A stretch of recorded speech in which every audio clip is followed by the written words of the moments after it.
Weimar, Germany, the skinheads were outside blowing their whistles, and President Trump was an ocean away threatening to totally destroy another country, when Angela Merkel stepped to the podium in this quietly prosperous seaside city to make her pitch to voters for another 4 years as Germany's chancellor. She would modestly increase tax cuts for working families. She would widen access to high-speed internet in rural areas. She would keep talking to her fellow European leaders, even when it gets frustrating. And by the way, she casually mentioned before shuffling off, she'd really appreciate your vote. The speech, devoid of all rhetorical flourishes, lofty promises or cutting attacks, never elicited much applause from the hundreds of languid supporters arrayed before her. But by all measures, it was exactly what Germany wants to hear. With days to go before the country casts ballots, and with a wider world convulsed by change, Merkel is on the cusp of something extraordinary, winning a 4th term in office with a campaign built on a promise to keep things more or less the same. So how did she do it? Stability, stability, stability, said Stefan Cornelius, a Merkel biographer. She's led Germany through 12 rather calm and prosperous years. The country, despite challenges from abroad, managed to escape all of these. People feel protected by her. But whether the low-key, incremental and reactive style of leadership that has served the 63-year-old so well in the past continues to work in her favor will be the question that defines her legacy, and helps to shape the West's future. Merkel shows no sign of changing, Cornelius said, with few hints of the sort of grand vision for Germany, Europe or the West that she has famously, and perhaps intentionally, eschewed. But the environment around her has been profoundly altered, with Trump's election and the growing threat of despotism worldwide creating pressure on Merkel, and on Germany, to fill the void in defense of democracy.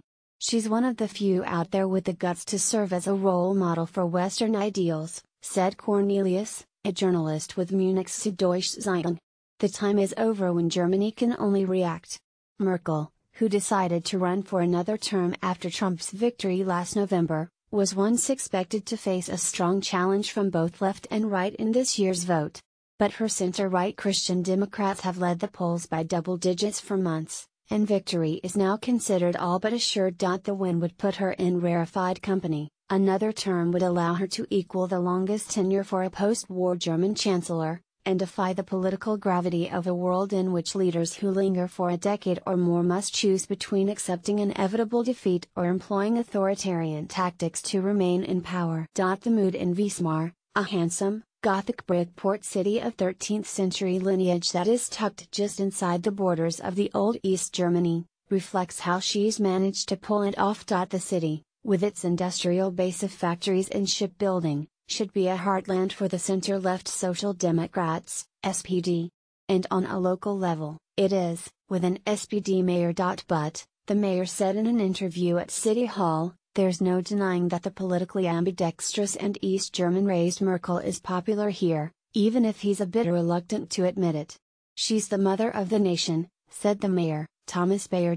When Merkel came to office, he said, the city was struggling with high unemployment and a declining population.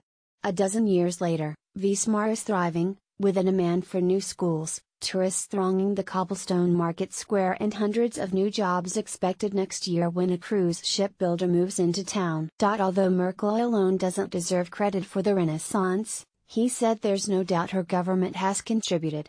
People want this to continue, Bayer said, there's a great need for continuity. There's a great need for security. And people feel now is not the time for experiments. That point was driven home for Weimar resident Peter Limsky, 56, during a recent vacation to the United States. The atmosphere was really bad. The wages were really low, said Limsky, whose blonde hair is cut in a Merkel-esque bowl and who subconsciously arranged her hands in the signature Merkel diamond as she spoke. Germany is doing really well compared to America. I want it to stay that way. Limsky turned out this week at Weimar's seaside market hall to cheer on her chancellor, who was making a campaign stop. But when Merkel arrived, the cheers were drowned out by jeers from a couple dozen far-right demonstrators blowing on whistles and chanting "Merkel get lost. We're becoming strangers in our own country," boomed the voice on a protester's loudspeaker. The Chancellor strode right past them and proceeded to give a speech in which she defended her decision at the height of the 2015